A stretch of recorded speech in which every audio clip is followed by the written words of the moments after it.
Due diligence is one of the most time-consuming stages of acquiring a company, and it is arguably one of the most important stages as well. This article provides a detailed guide on what due diligence is, the documents required, and how to do industry analysis and valuation due diligence. 1. What is due diligence?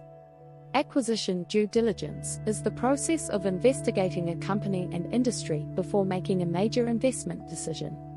During the due diligence stage, the business buyer will investigate all info relating to the company, its management, and the industry he is evaluating. The goal of due diligence is to ensure that the decision to invest in a company is a wise one. The process can take a long time and is often very difficult. The due diligence phase starts once the LOI, letter of intent, is signed. 2. Due Diligence Checklist / Setup Data Room. After the LOI is signed, the buyer needs to set up a data room. This is where the buyer will store all the pertinent information collected from the seller. Common data rooms for those acquiring a business are Dropbox, Deal Room, and Zerada. Simultaneously, the buyer will also send over a due diligence checklist, requesting all the documents and information necessary to become familiar with the inner workings of the company. The second step is to collect documents and information about the target company from the checklist. The documents and information that you should collect in the diligence process include financial documents. Some of the financial documents you should collect are the income statement, balance sheet, and cash flow statement for the last 3 years. You should also obtain any year-to-date financials. Other financial information to collect will be the accounts receivable and accounts payable info, a list of all bank accounts and bank statements, and business and capital budget plans, as well as the last 3 years' tax returns. Make sure to have quality of earnings, expert review the financials. Sales information. The sales info the buyer should collect on the target company includes customer lists and information relating to its customer base. Understanding what the inputs drivers to a repeatable sales motion is critical. Environmental. If purchasing any land or real estate associated with the deal, it would be a good idea to have a Phase 1 environmental done. Inventory. You will need to get from the seller a list of the inventory on hand, and any other details regarding inventory. Check to see what is old and aged. You can choose not to buy this or carve it out of the deal. Loan and credit history. You will want to collect all the loan agreements and any contracts the seller has with regard to the financial dealings of the company. Other information to collect includes taxes, lawsuit history, insurance, asset information, intellectual property, business plans, and projections. 3. Industry analysis and valuation due diligence. The industry analysis and valuation stage is usually done during the preliminary due diligence phase, but further detailed analysis can be done during the due diligence phase after the LOI is signed.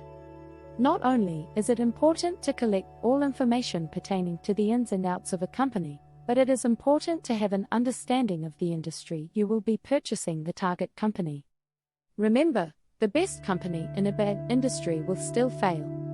For example, let's say you are doing due diligence on a target company that is in the defense industry that produces weapons and ammunition. The first step in your industry due diligence would be to get an overview of the industry and the key metrics. North Star metrics are always industry-specific. Key industry metrics to understand: total addressable market, TAM, total addressable market size. This gives you an idea of how big the industry as a whole is. Compound annual growth rate, CAGR. CAGR stands for the compound annual growth rate. It is the measure of an investment's annual growth rate over time, with the effect of compounding taken into account.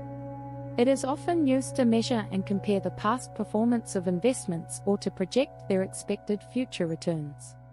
You will want to have an understanding of the CAGR for the following industry metrics: revenue, profit margin, industry gross product, number of enterprises, employment, and domestic and international demand. Capital intensity. Capital intensity refers to the weight of a firm's assets, including plants, property, and equipment in relation to other factors of production. Having an understanding of how capital intense an industry is, will help the business buyer get an idea of the return on capital investments and labor for the industry. It is also important to understand the industry margins and how the target company's margins relate to competitors. Business buyers can find info on competitors by looking up similar companies that are publicly traded, by going to SEC and looking at similar companies' 10Ks. Also, reading industry white papers will help acquisition entrepreneurs understand the target company's industry better. McKinsey is a good source for industry reports. Other industry info to understand. Future industry drivers. Having an understanding of the key drivers and market fluctuations of the industry will help the business buyer get a better grasp on what factors play into the success of the companies operating within this industry. Do socioeconomic and geopolitical instability increase industry profits or make them decline? How much industry revenue is generated from federal funding? Market determinant. It is good to understand what influences drive customers toward a company's goods and services besides price. For example, brand strength, quality, or outstanding customer service may drive customer preference. For example, brand strength, quality, or outstanding customer service may drive customer preference. Technological disruption. How often is the industry being disrupted by new innovations? If the industry is constantly being disrupted, it means you will be spending a lot on R&D and product development. Competitive landscape. It is important to understand the market strengths and weaknesses of an industry you are entering. This will give the business buyer knowledge on whether the market timing is right to invest in this industry and if there are high barriers to entry. M&A transaction analysis. When doing industry research, it is key to understand what precedent transactions have taken place to help you analyze historically what comparable companies within the industry are being acquired. This will help give a range of valuations for similar companies that have been acquired. A common metric used in private equity comparable analysis is the EV/EBITDA multiples by sector. It is important to also note in any comparable analysis the cyclicality of the sector that is being invested in. For example, if you are buying a target company during a recession, you should take into account what transactions were completed during a sector downturn as well as in a stable industry environment. Conclusion.